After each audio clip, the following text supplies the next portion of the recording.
guys? Welcome to another episode here at F-Line Garage, where I'm still working on this LR4 because it never seems to end, and it's a big project.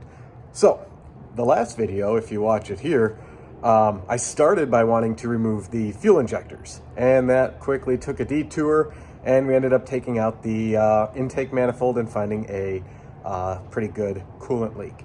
So, I am circling back around to take out the fuel injectors. So, let me see where I left off, and let's get back to it. How hard can it be?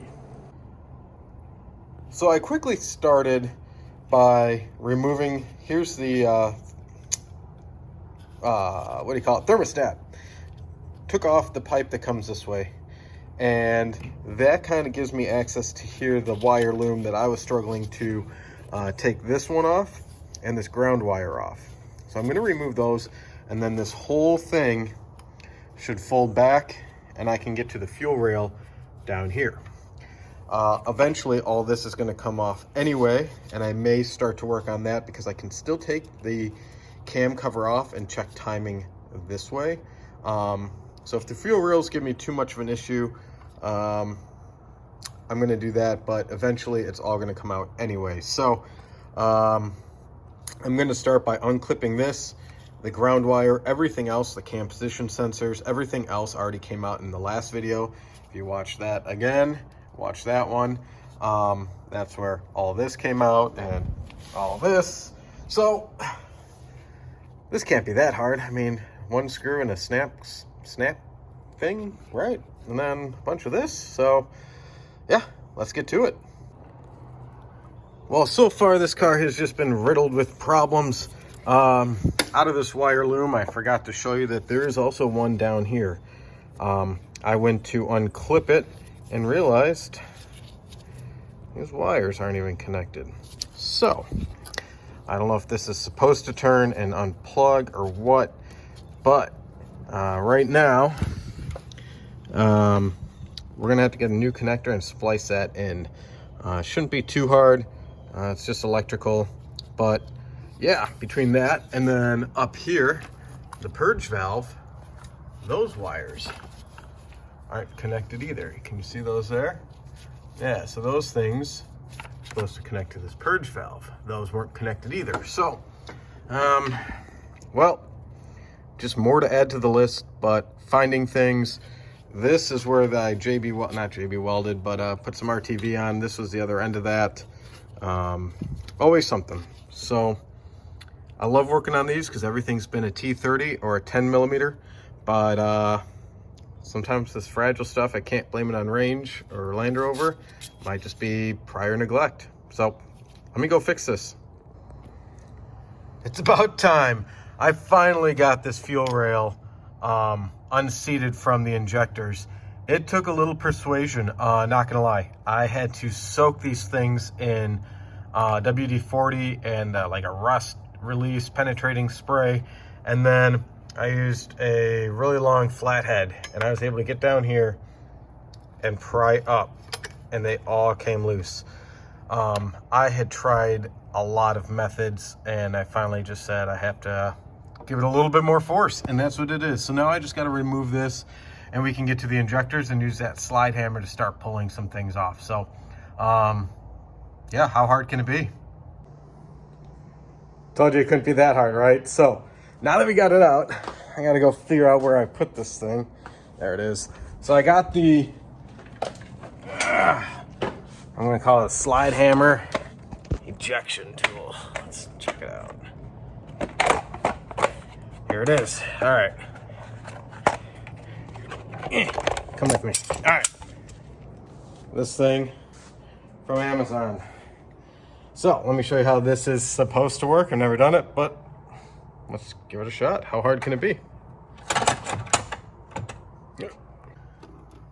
So from my understanding, this gets seated around the injector down there, and then you got to slide the slide hammer up to give it a little bit of tug. So let's check it out. Where should I put you guys?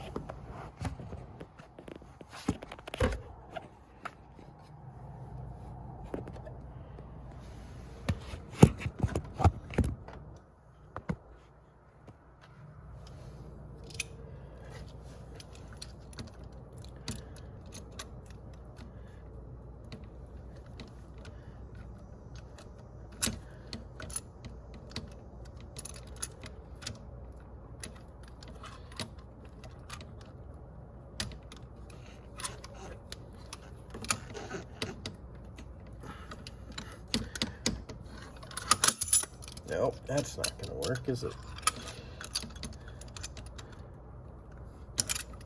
I don't know if these metal clips have to come off, to be honest with you.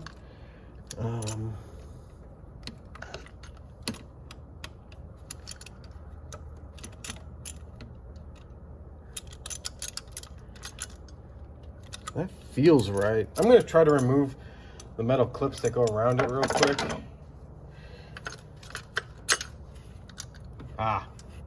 Okay. So this metal clip here kind of was seated around it. So I'm gonna remove that. Now let's give this thing a try.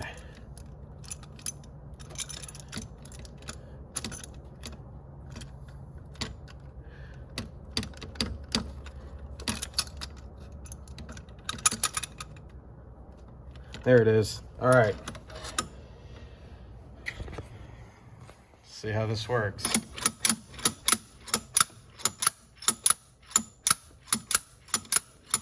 I don't want to give it too much of a hit just yet. I've heard you have to kind of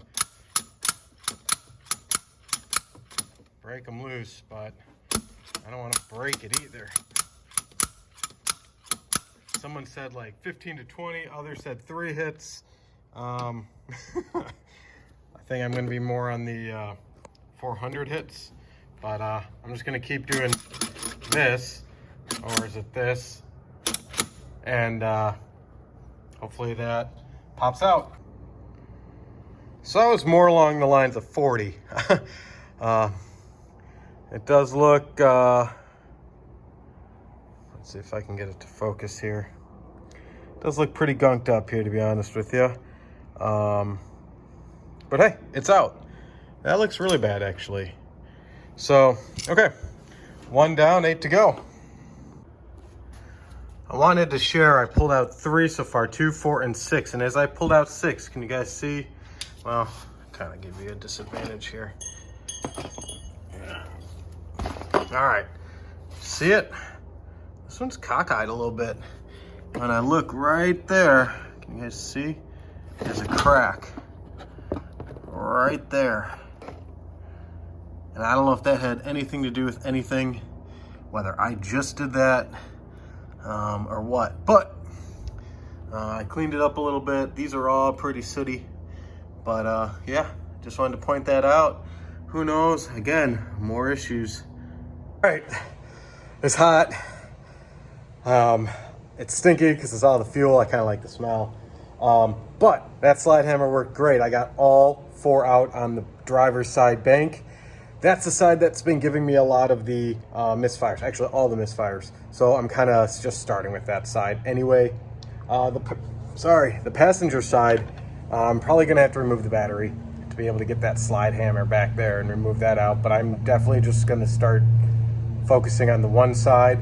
If it is too far out of timing, I may just call this project. And I'm doing that even before I buy the parts. So if you watch this video here where I found some coolant leaks, you'll see that I broke a couple things. Some things were already broken, but yeah, we're just gonna start replacing things after I get the timing cover off. So stay tuned for the next video where I'm gonna be taking the valve cover off and the thermostat and the cam cover, and then we'll be able to see all the timing marks, and to see where the teeth line up with everything else. So that's it for today. Tried to do this the other day and I got sidetracked. Sometimes we got to pivot on a project, but this time I did accomplish what I wanted to do. So thank you for sticking around. If you really like this content, please like, subscribe. This is all about the Range Rover, Land Rover, LR4 5.0 liter, non-supercharged. I'll catch you guys next time.